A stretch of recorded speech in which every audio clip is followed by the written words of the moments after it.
Let's return to November 2018 and right smack bang in the middle of the Drogheda feud. Yeah. Of course, the Drogheda feud broke out when the Maguire mob split, basically, and a couple of younger men decided they wanted to take on and take out the old order. Yeah.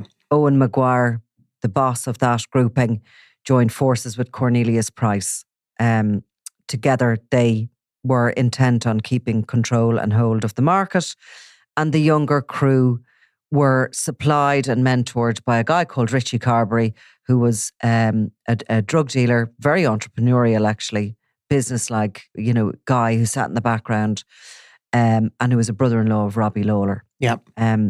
So November 2018 in the Moneymore estate in the Louth town, which was kind of one of the sort of the centres of activity. Yeah, it was the epicentre really of that feud, because members of both factions were living in that estate.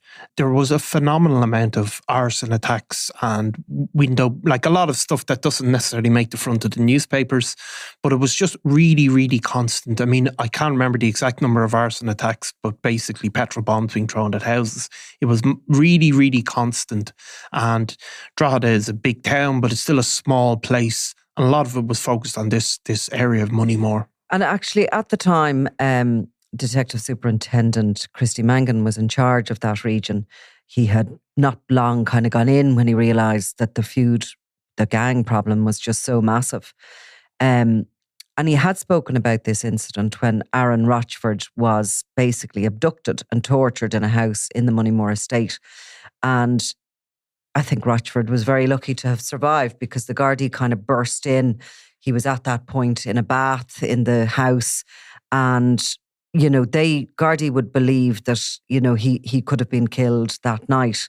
Now, Dean Thornton was one of the individuals who was jailed for 3 years for his role in that horror abduction and torture. He is somebody who had links to the anti-Maguire faction, we'll call them, those young people that had decided they were going to take on the old order. Yeah, he was a childhood friend of the two brothers that really went to war with the Maguire faction. Those two brothers are no longer in the country, but they remain wanted by the police. Certainly they were the focal point of it, and they, I suppose, had this contact with Richie Carberry. He effectively said to them, you can go on your own without these guys. They had been runners really for the Maguires and had been probably treated badly by them. And as they got older, they took them on. And Dean Thornton would have constantly been around them. So why are we talking about him now? Well, because you told me he's become a rapper. He's released a rap song. That's why we're talking about him now. Okay. And I did actually Google it and I listened to it. Yeah. And the first thing I said to you was, this is so highly produced. Yeah. Like, these things cost a lot of money to produce. They cost a lot of money. How do you think of it if you compare it to some of your Deacon Blue tracks or something like that? Or I'm not massively into rap. Yeah. But I do think, and it's called Real Street Kids, and the official music video. And of course, Dean Thornton himself is in it. Yeah. And it's filmed in a housing estate with masked men and children, and was released on YouTube. Yeah. So it's seen a lot of views, no doubt. Anybody who is listening to this will have to go and have a look at it, because this is really, I mean, we haven't seen so much of this. This is really narco territory here when we have, convicted criminals within gangs releasing music videos. Yeah. Well, I'll read like there's a couple of things. I'll read you a couple of the quotes that from the lines from the rap. Yeah. Like one. So he's at this point he's rapping about a Glock semi-automatic gun, chilling by the sofa, and he appears to be talking about this feud. He's saying, "My brothers took the shots like a bulletproof vest. Went to war for him. AMF fucked the rest. Calculated moves, gonna win no chess. 2018 when it started, what a mess. Some big heavy sections of the Gardaí want us to confess. No comment every time. I'm different from the rest." Yeah. So, like, I mean, I suppose for us anyway, as crime journalists, it saves a lot of time legaling stuff, wouldn't it? If all of the criminals involved in feuds started putting out it's kind rap of songs. poetic, yeah. Well, there's rhymey words. No, I actually think it's quite good. In fairness, I don't. I think it's musically, it's quite good. I think what you're seeing, right, is you're talking about the narco culture, I suppose. If you look in the US, and I just watched a 3-hour documentary about a guy called King Von, who was obviously the Chicago, the gun murders in Chicago are absolutely massive. I mean, I think it's something like 600 in a year. It's famous all over the US for being out of control. And I just watched this video about a young rapper, a guy called King Von. It's really, really good, actually, because you can see the role social media plays. He became a top-selling artist in the US. When, like? In about 2020, he had his peak before he was shot dead. But what it goes back to is not that he was one of these gangster rappers, which we always get the impression they're just sort of making it up and you know. They're not real gangsters. They're not real gangsters. Some of them are. And some of them are, right? But you can see in this guy, he's actually a killer for a long time before he ever even attempts to become a rapper. And that's what sells his records. Now, we're not comparing... What is your point in that? Is he trying to legitimize his earnings, or is he changing career? He's that... Or is he just famous? That it's his street fame allows him to become a rapper, right? His reputation as a gunman, and he's certainly, before he ever even attempts to write a record, he's killed about 7 people. Like that's a fact. He's faced murder charges that have been dropped, and it's that street reputation. He attracts this other guy who puts him forward, and he even says it in a video at one point. What attracted you to signing up King Von? He said, "Oh, his backstory." Okay, so it's fame.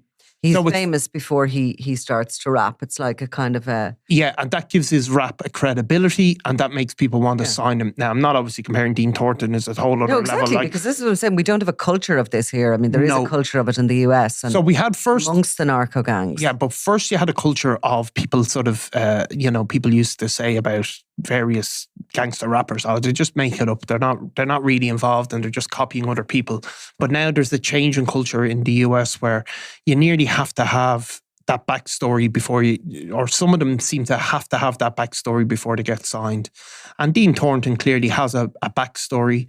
He has an involvement with people who are at the pinnacle of this feud. He appears to be rapping about it. I don't think there's any mystery there. And that probably helps publicise it, where if it had just been another Drogheda rapper rapping about what he saw, it would have less credibility. And that's a part of the music industry. Part of the video, there's males shown sitting around a table wearing these blue gloves and mixing substances. Yeah. There's a reference there to... There's a bottle of Captain Morgan on the table, which of course is the reference to Cornelius Price, who'd be the sworn enemy of this grouping, the anti-Maguire faction. Cornelius Price died in hospital in Wales in 2023 while on trial for a kidnap from a brain condition. So this is a guy who is claiming, or referring at least in the song, to having millions overseas. Yeah. Now, millions of what? Well, I don't know. I mean, look, he's... I don't believe Dean Thornton has millions overseas. No, I mean, look... That's playing himself up a little bit anyway. Possibly is. I mean... in my own lane, I can't be caught. I am the best. Represent my town. I got it tattooed on my chest. Yeah. Now, I can tell you this much. The people of Drogheda will not be happy to see this up. I mean, they were tortured by that feud. The town was literally on its knees. There was a worry at one stage by the chief in charge of the policing up there that the army were going to have to be called in because it was full-scale war footing the Gardaí were on. It was hugely dangerous. Yeah. And I'm sure they do not like seeing this being turned into entertainment or a rap song. No, but I suppose they don't. But I mean, I suppose it's better people are rapping about these things than doing it. It has to be said. I mean, there's obviously a desire there to be back. Well, I think you see though. Like, I suppose this is it is something that has happened in the UK as well, with sort of drill rap that it's no longer kind of the idea of the initial idea of gangster rap was that there was certainly a degree of people that were from middle class areas that were going to college that were then going and rapping about shooting people and all of that. But it has changed in the UK and the US that more and more people actively involved in criminality and actively involved in feuding are then rapping about it and putting those feuds in the raps, and that helps sell them. That gives them a credibility. And if this King Von thing, he's committing murders. Watch this now. You have to watch it because it's so extreme. It's what we see here taken to the absolute max. Right, yeah. Now it's really interesting, in terms of he's committing murders, putting it up on Twitter. I'm just after shooting somebody. Yeah. Naming them. And then he's rapping about how he did the murders, doing videos of what he's done. Doesn't sound the most intelligent thing to do if you're trying to get away with anything. Well, it's are you trying to get away with it? Because they're constantly seem to be at the accepting that they're going to be dead in their 20s. They seem to absolutely... They live knowing they are, so they might as well go out with a bang kind of thing. And many of his friends are dead by the age of 18, 19.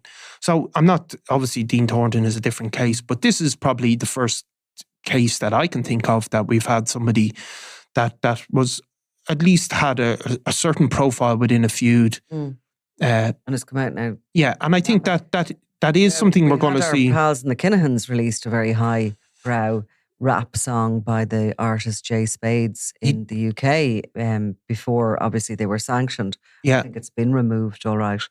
But that was a big sort of high-production rap about the Regency Hotel and the events that occurred. It was. And the sort of the narrative from Daniel Kinahan of all that had... It was basically a conspiracy theory rap about how the state had set him up and they didn't want, they set him up to damage Sinn Féin. I mean, all of that sort of stuff.